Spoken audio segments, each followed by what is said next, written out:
Hello guys, कैसे हो आप सब। चलिए स्टार्ट करते हैं।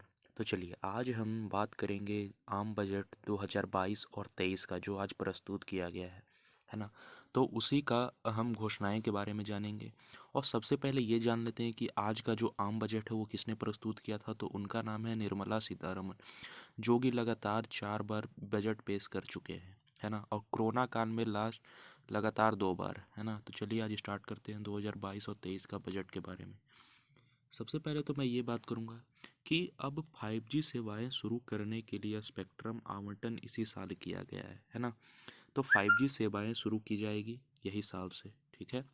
तो और भी अनेक चीज़ें, जैसे कि 48,000 करोड़ प्रधानमंत्री आवास योजना के लिए, 80 लाख मकान बनाए जाएंगे, ये भी निर्मला सीतारमण ने कहा है कि 48,000 करोड़ प्रधानमंत्री आवास योजना के लिए आएंगे और 80 लाख मकान इससे बनाए जाएंगे। क्लियर।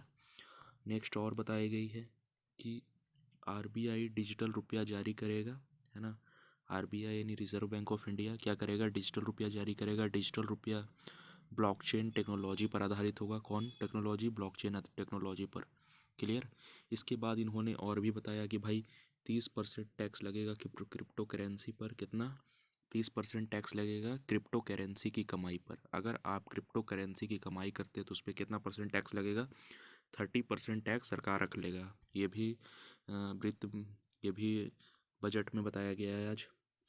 और भी बोले हैं कि भाई इनकम टैक्स रिटर्न में भूल सुधार का प्रावधान 2 साल के अंदर कर सकते हैं। आईटीआर में भूल सुधार, अगर आप इनकम टैक्स रिटर्न अगर भरने में कोई भूल कर दिए हैं तो उसका सुधार का प्रावधान किया गया है।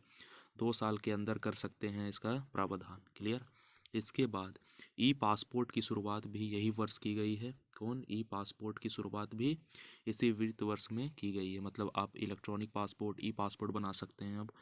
क्लियर। इसके बाद और भी बहुत सारे, जैसे बैटरी स्वैपिंग पॉलिसी आएगी, है ना। इलेक्ट्रिक वाहकों के लिए special zone, battery swapping policy आएगी इलेक्ट्रिक वाहनों के लिए स्पेशल जोन, ठीक है। इसके बाद 400 400 नए वंदे भारत ट्रेन, है ना। 400 नए वंदे भारत ट्रेन बनाए जाएंगे। 100 नए कार्गो टर्मिनल बनाए जाएंगे। कितना? 100 नए कार्गो टर्मिनल और 400 नए वंदे भारत ट्रेन। ये भी निर्मला सीतारमण ने बोला है। इसके बाद एक नज़र डालते हैं कि भाई क्या महंगा हुआ और क्या सस्ता हुआ, है ना। तो महंगाई और सस्ताई या फिर सस्ता।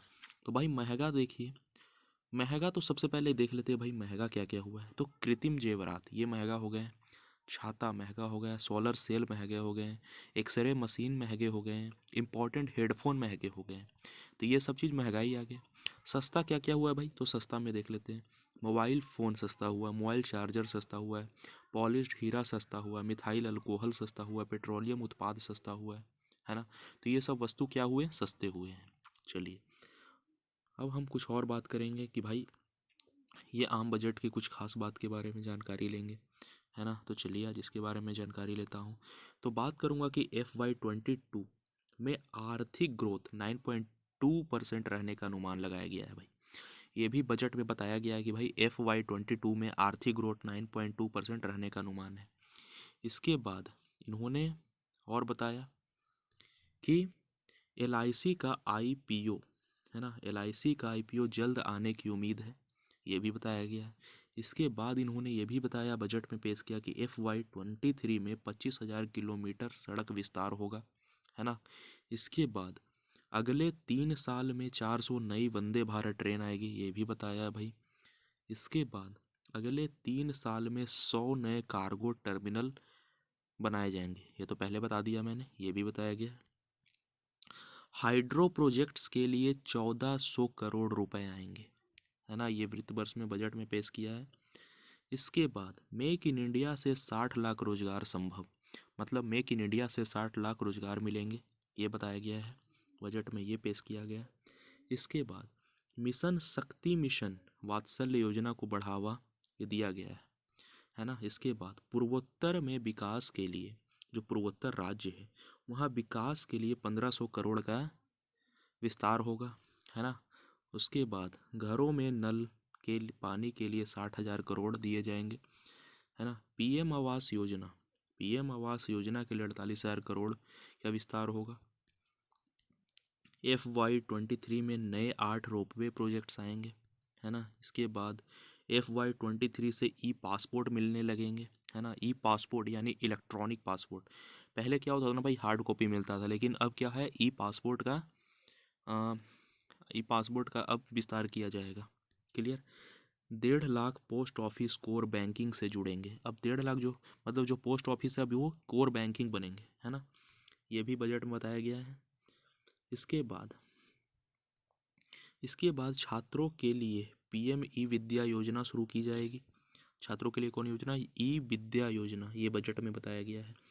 200 चैनलों से पढ़ाई होगी। मतलब अब क्या है ना कि पहले 12 चैनल ही थे, लेकिन अब इसको बढ़ा के 200 चैनलों से पढ़ाई अब होगा।